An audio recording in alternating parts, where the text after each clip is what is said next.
विश्व गुरु और विकास के नाम पे फेमस योगी आदित्यनाथ। सो आइए दोस्तों, आज बात करते हैं योगी आदित्यनाथ के बारे में। अरे यार, योगी तो मत ही बोलो, हे जी नोटा योगी। अगर इनको आप योगी बोलते हो तो मुझे ऐसा लगता है कि आप जो रियलिटी में योगी हैं, जो रियल में योगी हैं, आप उनका जरूर ही अपमान करते हो, क्योंकि ये योगी नहीं है। और आपको फिर एक चीज बता देना चाहता हूँ कि नाम बदल लेने से और कपड़े वेशभूषा बदलने से कोई योगी नहीं बनता है। So let's start video.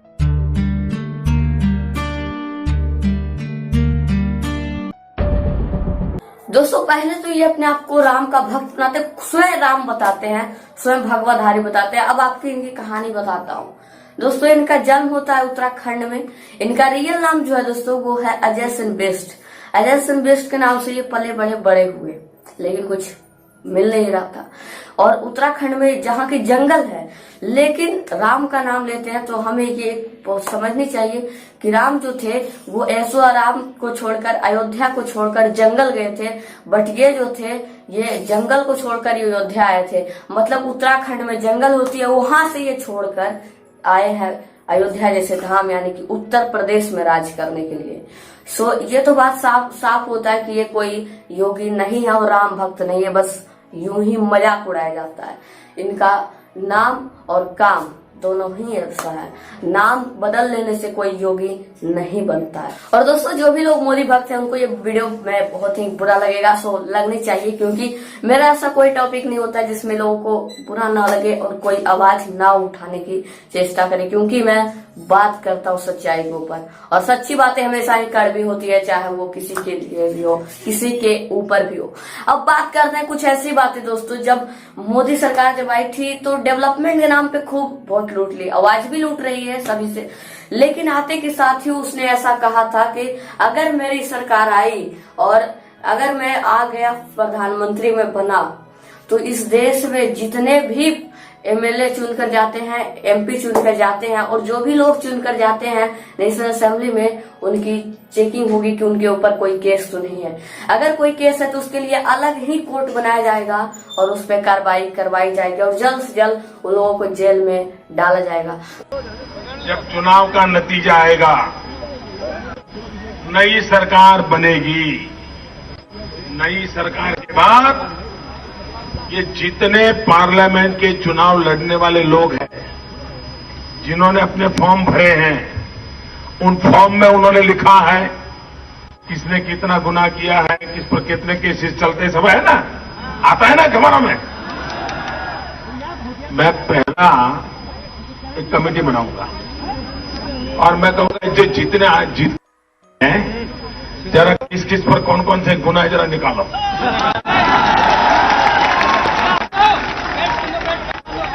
उसमें भाजपा वालों को भी नहीं छोड़ूंगा,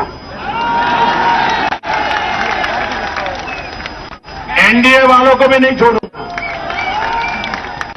एक भी को नहीं छोड़ूंगा। और मैं सुप्रीम कोर्ट को कहूंगा इन पे तत्काल केस चलाओ, और जो सच्चे गुनहगार हैं उनको जेलों में डालो। पार्लियामेंट को साफ करो। पहले वो गुनहगार सिद्ध हो गया तो जेल जाएगा, उसकी सीट खाली हो जाएगी, नया चुनाव आएगा और कोई गुनहगार अब चुनाव में मैदान में उतरने की हिम्मत नहीं करेगा। तो क्या मोदी जी, आपकी शुद्धि की शुरुआत, आपकी अच्छाई की शुरुआत इसी से हो रही है। और अब बताते हैं योगी के बारे में कुछ ऐसी सच्चाई जो शायद आपको नहीं पता होगा और जानने के बाद आप काफी शौक हो जाएंगे। बताते हैं दोस्तों, इन पे बहुत सारे केसेस चल रहे हैं, क्रिमिनल केसेस चल रहे हैं, जैसे कि रायोटिंग, दंगा करवाने के केसेस, अटेम्प्ट टू मर्डर, हत्या करवाने के केसेस, और इंडरिंग लाइफ और ऑफ पर्सनल और सेफ्टी ऑफ अदर्स, मतलब किसी के व्यक्तिगत जीवन और व्यक्तिगत जीवन को खत्म करने की कोशिश, धमकी, इसके ऊपर भी केस चल रही है। आर्म विथ डेडली वेपन, यानी कि जो मतलब घातक हथियार है उसके साथ साथ घात पकड़े जाना, यह भी उन पे भी ये केस चल रहा है। अनलॉफुल असेंबली, मतलब विधि विरुद्ध कोई भी जमाव करवाना, इकट्ठा करवाना, लोगों को भीड़ इकट्ठा जमाव करवाना, यह भी एक कानून अपराध है जिसमें भी इनका केस चलता है। अब बात करते हैं दोस्तों transparency on legal places and criminal intimidation, मतलब दफन स्थानों पे धमकी देना, मतलब किसी भी जात के लिए, धर्म के लिए, इन पे भी ये केस चल रहा है। और भी बहुत सारे ऐसे केस चल रहे हैं दोस्तों, लेकिन मैं बताने लगूं तो बहुत सारा मेरा टाइम चला जाएगा और आपका भी। सो आप समझिए कि आपने जिस लीडर को चुना है उसके ऊपर इतना केस चल रहा है, लेकिन कोई भी सामने आकर ये बात नहीं बोलने वाला है। और बात करें वही दोस्तों कन्हैया कुमार की, तो उसका बस एक वैसा चीज जो भी है भी या नहीं है, लेकिन जहां भी उसका इंटरव्यू लिया जाता है सिर्फ यही, और 4 मीडिया खड़ा होते हैं, 4 लोग और इकल्ला कन्हैया कुमार रहता है। लेकिन ऐसे इंसान से कोई नहीं पूछता, क्योंकि पैसा एक चीज है दोस्तों, पैसा और डर। अगर मीडिया सच बोलने की कोशिश की, इस देश में जो सच बोलना चाहता है उसको मरवा दिया जाता है, कटवा दिया जाता है, और कुछ लोगों के पैसे के साथ मुंह बंद कर दिया जाता है। लेकिन जो मान गए उनको पैसों से मार दिया जाता है। लेकिन कोई भी सच बोलने को राजी नहीं है दोस्तों। कन्हैया के ऊपर इतने, मतलब इतनी, उसके ऊपर इतना देशद्रोह का आरोप लगाया जा रहा है। और पहली बात तो ये दोस्तों कि जो भी बीजेपी के विरुद्ध खड़ा हो गया वो पहले ही देशद्रोही बन गया, क्योंकि बीजेपी के विरोध है। और बीजेपी तो देशभक्त है ना, बीजेपी से अच्छा कोई है ही नहीं, तो वो तो देशभक्त, देशद्रोही बनना ही है, किसी को भी है, चाहे वो कोई भी नेता रहे। अब जो है योगी की कुछ ऐसी प्रतिभाशाली बातों को आपको सुना देते हैं, पहले सुन लीजिए इन सब बातों को। हम लोगों ने तय कर रखा है कि अगर वो एक हिंदू बालिका को ले जाएंगे तो कम से कम 100 मुस्लिम बालिकाओं को हिंदू। उत्तर प्रदेश में और जगह तो हिंदू बालिकाएं जाती होंगी, लेकिन गोरखपुर में मुस्लिम बालिकाएं हिंदुओं के घर में आती हैं। हम लोगों ने इस परंपरा को स्वीकार किया। किसी कालखंड में कोई बना होगा, अगर वह हिंदू बनेगा हम उसको स्वीकार करेंगे, उसकी शुद्धि करवाएंगे और उसको अपनाएंगे, एक नई जाति का फिर से निर्माण करवा देंगे। हिंदुत्व की बात इस लेवल तक करते हैं कि 2005 में एटा जिले में 1800 ईसाइयों को आपने कन्वर्ट कराया। मैंने हिंदू बनाया है, परावर्तन है वो। शाहरुख खान को इस बात को याद रखना चाहिए कि अगर इस देश का बहुसंख्यक समाज उनकी फिल्मों का बहिष्कार कर देगा तो एक आम मुसलमान की तरह उनको भी सड़कों पे भटकना पड़ेगा। मुझे लगता है शाहरुख खान की भाषा में और हाफिज सईद की भाषा में कोई अंतर नहीं है। तो देख लीजिए दोस्तों ये किस तरह से बातें करते हैं, ना एक नेता की तरह नहीं बल्कि एक धर्म के निरपेक्षा। दोस्तों इनको लोग सिर्फ इसलिए वोट देते हैं हिंदुत्व के नाम के, लेकिन मैं बताता हूँ कि जो लोग भी हिंदू हैं ये किसी का सपोर्ट नहीं कर रहे हैं, ये लड़ाने का कोशिश करते हैं दोस्तों। धर्म के नाम पे लड़ो और सब देश जो यीशु है दोस्तों, जो मैनिफेस्टो है उससे भटकता रहे। अगर ये लोग क्या करते हैं कि दंगा करवाते हैं जानकर, ताकि लोगों का माइंड डिस्ट्रैक्ट हो, लेकिन वो जनता के यीशु पे नहीं काम करती है, वो धर्म के नाम पर लड़वाने का कोशिश करती है। और एक चीज बता देता हूँ कि हिंदू आपसे नहीं है योगी, आपसे नहीं है आदित्यनाथ, आपसे नहीं है। हिंदुत्व पहले भी था और आज भी है और रहेगा।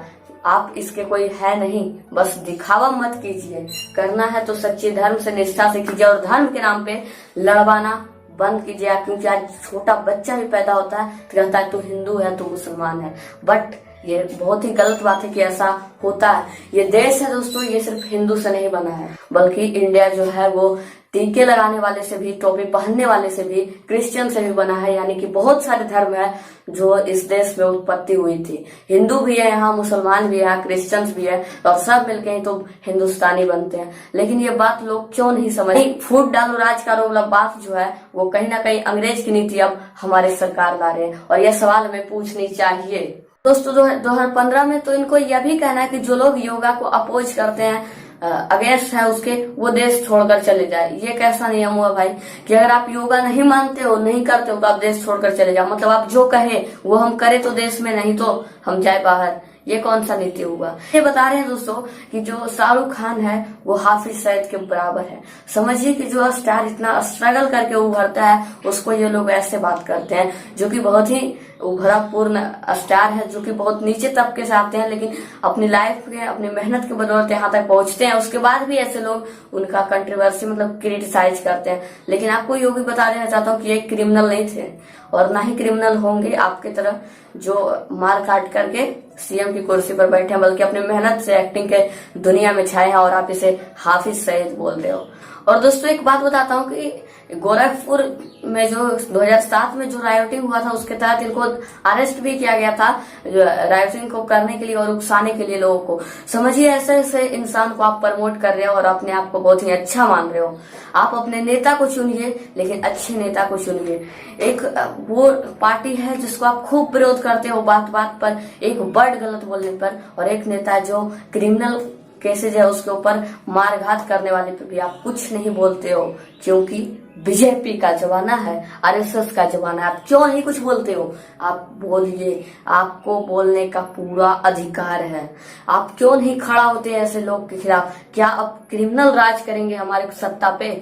जो कन्हैया कुमार को इतना हर जगह क्रिटिसाइज किया जाता है, लेकिन ऐसे लोगों को क्यों नहीं बताया जाता है सच? मुझे तो नहीं लगता कि मीडिया में भी ऐसे लोग बताते हैं। और अगर मेरी बताई गई बातों से आप नासंतुष्ट हैं तो आप गूगल खोलिए, वहां सर्च कीजिए, वहां आपको सारी चीजें मिल जाएगी योगी के बारे में। अगर लगता है मैंने एक भी चीज गलत बोला तो नोट डाउन कीजिए पॉइंट को।